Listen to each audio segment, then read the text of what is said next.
And welcome, welcome, welcome. This is Peter Winick. I'm the founder and CEO of Thought Leadership Leverage, and you're joining us on the podcast today, which is leveraging thought leadership. So thank you for coming. Today, my guest is Chris Watters. Chris is an esteemed real estate professional in the Austin, Texas area. And you'd say, why do we have a real estate guy on here? Well, the reason we've got a real estate guy on here is he is top of his game in the real estate world and has developed processes and systems and methodologies to teach other agents and brokers how to be successful. And he's making a foray into the content space, basically monetizing and scaling and leveraging what he's learned and how he has grown his real estate practice. So thanks for coming aboard today. Peter, thanks for having me on. So let's dive right in. How the hell did you get here?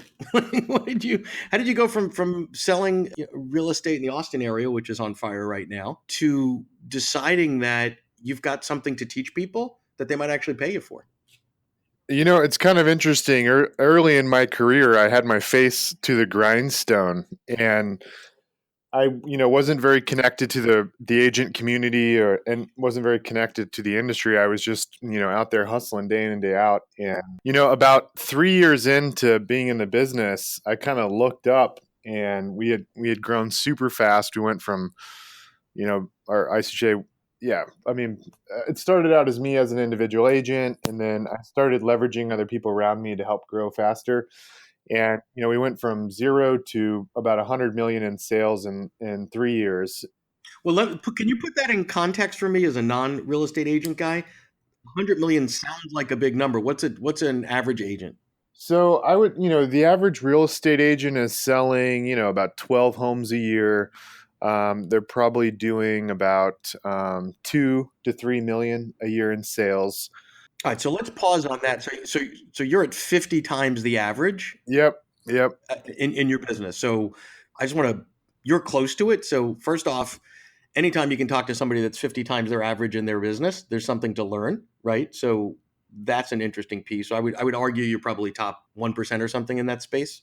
Yeah, we actually just won an award for, I think we're in the top 50 across the entire United States for our team. So, yeah, this team motto we implement, there's a reporting system that comes out called Real Trends that gets published in the Wall Street Journal. Nice. And I think we were somewhere in the top 50 this year. Cool. So you spent 3 years just slugging it out. You come up for air and you're 50 times as successful as the average real estate broker. And then you said, what? There's something else here, or what was the light bulb? Yeah, exactly. So, I mean, I started going to industry events, and people were like, I've never met anybody that has scaled their real estate business that quickly. And so I was like, well, I'm kind of curious if I can test this in another market. So I kind of, took all of our, like you mentioned, processes, systems, methodologies, and, tested in another market, completely different market, Podunk Town, Amarillo, Texas, and wanted to see how it would work. So I met an agent there that had been in the industry for 10 years, and she'd kind of hit a ceiling, and she started implementing everything that we did here in Austin, and she was growing 200 to 300% every year. And so I was like, man, I think we're on to something. So then we tried again in another market in San Antonio, Texas. Same situation, grow like 250 to 300% year over year. And so I said, okay, we've definitely got something here. So we started, really building out a lot of recipe books, if you will, both online and on paper, to really help people implement our systems, processes, and methodologies. And we're doing it through a licensing.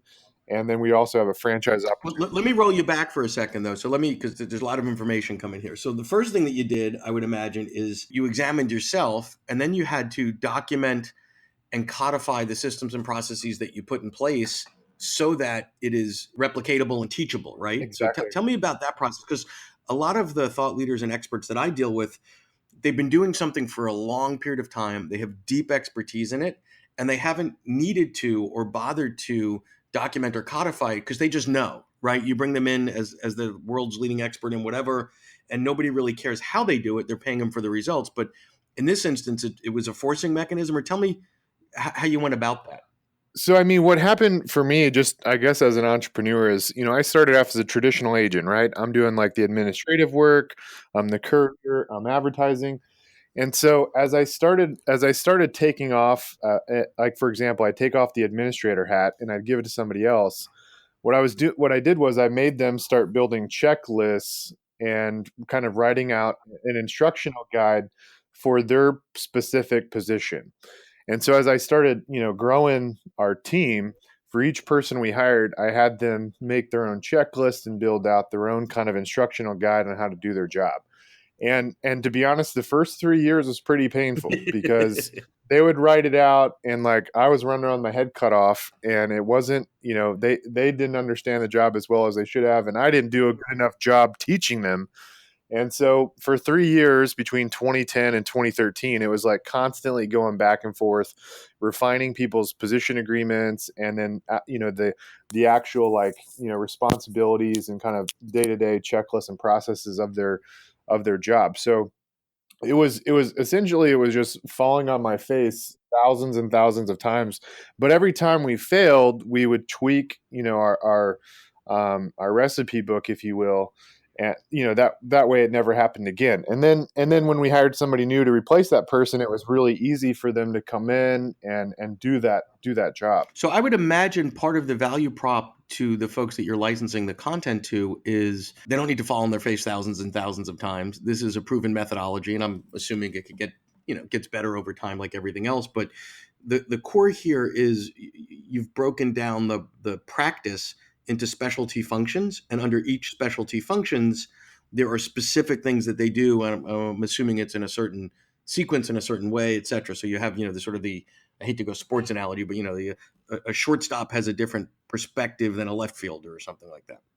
Exactly. Yep. Got it. Yeah. I mean, I would recommend to anybody that's trying to build content and trying to use it to help other people, leverage and build their business. The thing I can't encourage you to do enough is to just constantly be, documenting each individual person's positions. And if you are that person wearing every single hat, start getting in the habit of, for example, imagining what your organizational chart would look like if you were to look at like what's. So let's go there for a second, because that's a key piece. So a lot of the folks that I work with are wearing 32 hats, right? Some of them they're really really good at, and some of them it's out of necessity, right? So, developing content, research, creating new content, writing, those seem to be sort of the common thread that content creatives and thought leaders are really good at.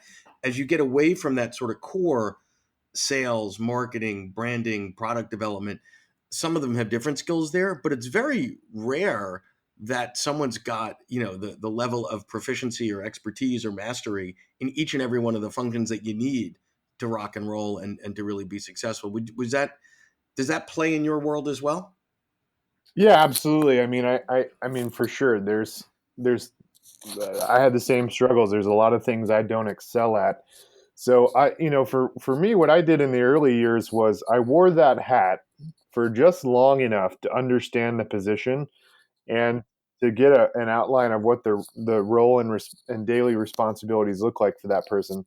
And then, hired somebody that was 10 times better than me at that. And then we continued to tweak and refine that person's role and daily responsibilities. Got it. So now we've got a point where you've eaten your own dog food. It works, right? You've pilot tested it in two different markets that were somewhat stagnant. Outcome is growth, because I always say one of the things you need to be able to tell is your Jenny Craig story. What's your before and after? In your case, the before and after was outside of your business, but going into existing real estate firms that were at a certain level of success, and then they adopt your processes, and bang, 200, 300% growth. So, and then you do it again to make sure it's not a fluke. Now you have to package this. Tell me how you have packaged it and sort of the underlying business models, because now you have to shift your expertise from, listing, buying, selling houses and all the things that go to that, to developing content that people will pay for, right? So what does that look like? Yeah, and it's interesting. I'm in the B2C Yep, business, right? Like realtors are in the B2C world, and if you're in the licensing and content world, you're very much in the B2B world. totally. And it is a totally different beast, and it took me a while to recognize that. So So basically the way our system works is it's a licensing agreement, and it's signed for a duration of time. And what it all includes is it includes access to an online training platform. And the online training platform is basically course modules that's for each specific position within the organizational model. And then we also have tests that back up those course modules. And our online training platform is really just supplemental. So, like, if there's anything I've learned from a training perspective, it's that online training can be used as a supplement, but it cannot be the end all be all. The best methodology, in my opinion, for learning is to have in room. And again, I'm more in the sales Sure. side, right? So, like, I guess there's other industries that this may not apply, but in the sales industry, like, you hone in your skills as a salesperson doing a lot of role playing, whether that's on the phone or in person. And so in our business, the best process to learn is during the day. You do a lot of role playing around, like, how to answer inbound phone calls, overcome objections, how to handle face to face with people, doing a presentation, presenting offers. And then, in the evenings they have homework and they go online and they have to go through our online course modules. So But what you've got is a to extrapolate or to touch on that. What you're offering is a blended approach, and again, it depends on your expertise. Sales content, where in this instance is heavily role play involved, online isn't the greatest thing for that. There are some cool tools and there are some ways to do that. It's not binary, but you're offering a blended approach where if you could take the power of role play and supplement it with digital and testing and solutions, 1 plus 1 equals 3 in terms of learning efficacy. yeah, exactly. Yeah, so there's the online training side, and then we have these actual, course binders, for each position. And so for somebody that's starting a real estate business, for example, they can go hire a trainer and they can just teach the course book, and they may not even have a ton of experience in the industry. They just have to teach. Like, we have a student's edition and a teacher's edition, and that's how we help ramp up all the people within the business. The other facet of what's also layered on there is a coaching element to it. So on Tuesdays we do buyer agent role play training, which is it's an online kind of teleseminar thing. Wednesdays is listing side focused, and Thursdays is leadership and scaling focused. So essentially, all of our expansion partners and people that have have gotten license agreements with us, they get on the calls on Thursday, and that's when we really help people make sure they're implementing the recipe book correctly. There's a saying I always say that you got to do the right things in the right order to get results. And I always use IKEA furniture as an example. Like, I don't know if you've ever bought a piece of IKEA furniture and you get, like, towards the end and you have a couple screws left over, and then you're like, oh shit, I got to start all over and take this apart Exactly. to be complete. So it's the same kind of thing for us. So that's how that's what our licensing agreement looks like, and that's But I'm assuming your materials are not in Swedish with funky names like IKEA. It's probably easier to assemble, and, yeah. and there's less Oh yeah. cursing involved going through as you're sitting on the floor with a bloody knuckle or something. So, yeah. So what's interesting about what you've done? There's several interesting things. Is one is you've taken what is ultimately a cost center in your core business, right? So you invested in these processes in order to run a more efficient business, but the ROI on that was the growth in the core real estate business. But then you said, wait a minute, other people could learn from this and market this. How did you go about it? I want to touch on the difference, and you put it well, the sort of the B2C world of real estate, right, versus the B2B world of content. So how did you then say, I've got something, it's a better mousetrap, right? And we know it's got the outcomes and the results that it claims to. How do you find, market, sell, distribute to the universe? How did you identify your target market? Because real estate agent is a very broad term. So how did you do all that? So, I mean, just being in the industry, something that has kind of come about in the last decade or so is a lot of your traditional real estate agents that are part time, doing on the weekends, and Sure. stay at home moms and those types are really going by the wayside. And people, there's so much more transparency online with data, and Zillow and Realtor.com and these websites where consumers are so empowered. And so the part-time agents really going by the wayside because there's so much information. And obviously, if you're a consumer and you're doing a lot of research, these part-time agents look kind of dumb because the consumer knows more than they do. So let's touch on that though, because we've seen that happen in real estate agents and travel, and I'm not real estate agents, I'm sorry, travel agents, to a lesser degree, real estate agents, where because of the access to information, where if you go back 15 years, one of the primary benefits of an agent is they knew where all the listings were. They knew, things that you didn't know. Now it's like by the time a potential buyer is coming into the marketplace, they're 90% there, right? They probably know the market almost as good as an agent. And if it's a part-time agent that's not really committed, meaning, they're not spending 40, 50 hours a week on it, you could have a buyer or a seller that knows more about a market than an agent, which is not a good thing. Yep, that's exactly what's happened. So this team, so basically there's two different like real estate. There's two different models in the real estate brokerage industry. One is what I call the agent count game. So basically, these brokerages, their goal is to get as many agents as humanly possible, and then you have the agent productivity game where you're trying to make your agents like Navy SEALs, and they're outselling everybody. And so the only over the last decade, the model that has kind of risen that is helping people become Navy SEALs is this team model. The thing is in the team model space, it's incredibly fragmented. So in the agent count game, you've got Keller Williams, Century 21, Berkshire. Like you go download, or if you go look at all the large name brand companies in real estate, they're in the agent count game. They want to recruit as many agents as humanly possible.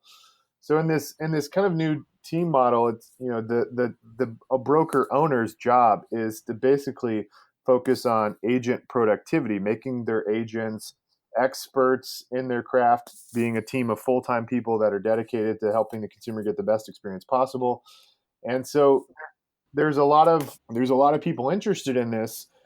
For example, real estate agents that are they've plateaued and they're tired of being a producing agent. They want to help other people be successful, and they want to know how to do it. Well, there's not a roadmap. There's not a system out there to help them do it.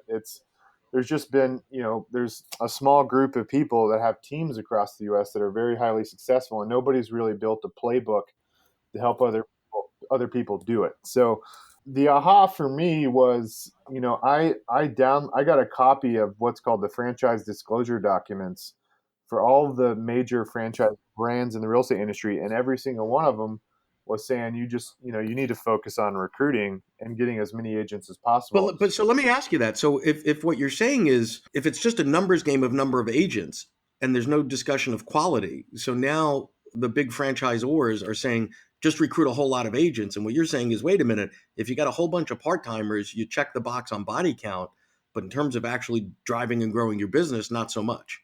Probably contrary, Exactly. probably actually the opposite to that. Yeah, and I think it's starting to become more and more evident as there's more transparency in the market that consumers are recognizing which brands are going to help offer a more consistent experience, which I think is what's created some opportunity on a bigger scale for some of these companies that are raising billions of dollars to try to build a real estate business focused on consumer experience. One of them that comes to mind is like Redfin or some of these others that are raising a lot of capital. So in this massive world, tell me, because one of the things that I work on with my clients is really getting laser focused on defining your target market. So describe for me, one or two ideal profiles of brokers and agents that would benefit from your process and that you would benefit from. Who are you trying to do the most? Yep. So there's really only two. There's the single agent that has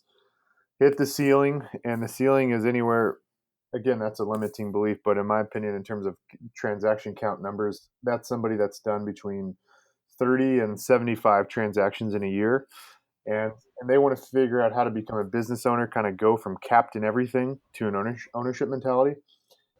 So that's my one primary target, and then my secondary target is somebody that's already got an existing brokerage or team, and the business is running very inefficiently.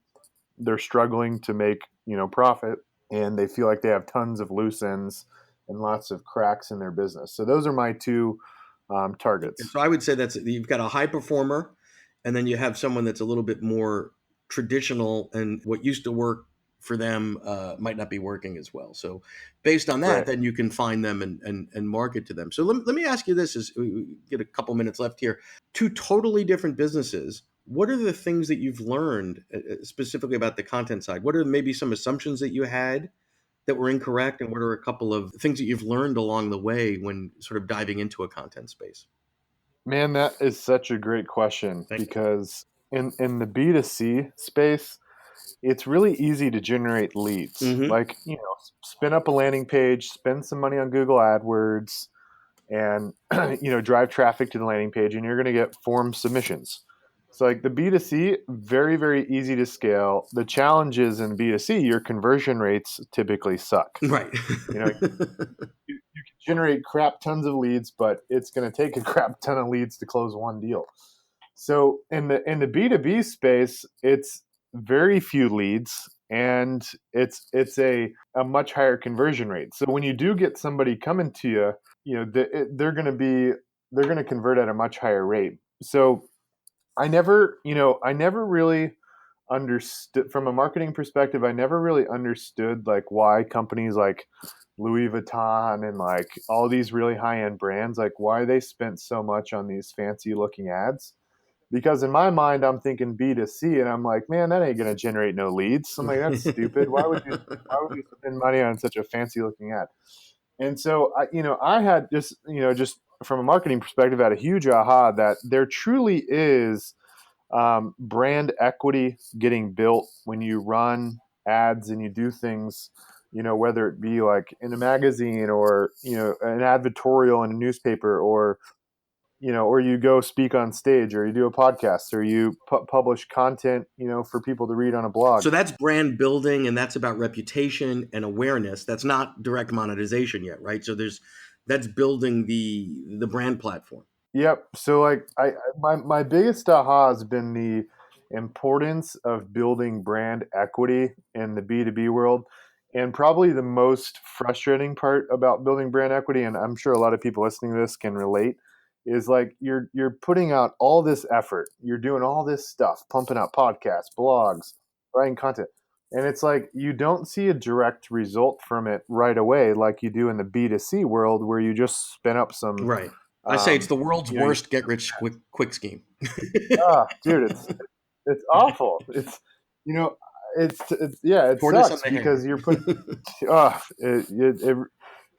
but again, what's really cool about the brand equity part is you just, after about a year of like hammering it, like building your brand equity, people start coming out of the woodwork, and it's really cool because they're so bought into you, based off everything you've put out there, and they act like they know Yep, you, and totally. they can recite things back to you, and it's super cool. So I just think it's important anybody out there trying to build the sales side of their business, they understand the brand equity side takes a really long time, and just be super patient. But I promise you, there's lots of people out there reading and digesting your content, and are probably very appreciative and grateful of what you're putting out there. And as the owner of the company, you just got to be patient, and it sucks. Well, and I think that the key piece of it, we put a little bit of a positive spin on it because we've experienced the same thing directly here, as have many of our clients. Is it's frustrating in the beginning because all this effort, no results, right? All this effort, no results, and it's like starving yourself and the scale's not moving. It's like, geez, I hate kale, right? But then Yep. it hits a turn, and I don't know if it's exactly a year. It's a little bit different for everybody, but then the caliber and the quality of the leads that come in the door are so warm because they have been sort of swimming in your content, and they feel as if they know you, they understand your perspective, your voice. So that whole front end of the sales process of educating them and explaining to them and blah blah blah blah blah, they're already sort of self-selecting as fans and of the like mindset. And now it's okay, now I'm ready for you, right? So it's a totally different game. But I agree with you that you got to be really patient and have faith and continue to put the content out. I learned a long time ago when I started our blog, I don't know, 10 years ago, a good friend and mentor of mine said, don't even look at your stats until you put 100 of them out. And it's like, oh God, right? But there's some truth to that. Anyway, Great stuff here. We gotta wrap here in a minute, Chris. So let me just ask before we wrap, where can folks find you and get you and learn more about you? Yeah, I mean, if they're interested in learning more about the system we created, you can go to watersfranchise.com, which is Waters with two T's, or you can check out wirsystems.com. You can always just look me up on Facebook. I'm on Facebook quite a bit, and so you can just ping me on Facebook, send me a message. I've got a book we published on Amazon called The $1 Million Real Estate Cool. Team, and so if anybody wants to pick up a copy of that, you can check it out. I think it's pretty cheap. It's like $12, but it's a legit book. It's 221 pages, and I think the thing people can get from that book, even though it's for real estate, is when you're building a business, like a small business, and you're bootstrapping it. There are these different phases of growth through that SMB space, small and medium business space, and what's kind of interesting is like I coined those stages in the small business space. The early climb, the awkward teenager, and the explosive growth stage. And I think it's really important people recognize those different stages when you are a small business, because there's different levers Yeah, you've got to totally. push to get to the next level if you're bootstrapping it. And so I think that's I think that'd be a good aha for anybody. Great. Well, thanks so much for being here today. A little bit of a different perspective where content that originated as a necessary way to operate an incredibly successful business and then was monetized after the fact that he realized there was value in what he created. But I think there's a lot that we could all learn from what you shared with us today, Chris. So I appreciate your candor. I appreciate your transparency and definitely different perspective to noodle on. Thank you so much. Cool. Thanks for having me, Peter. To learn more about Thought Leadership Leverage, please visit our website at thoughtleadershipleverage.com. To reach me directly, feel free to email me at peter@thoughtleadershipleverage.com. And please subscribe to Leveraging Thought Leadership on iTunes or your favorite podcast app to get your weekly episode automatically.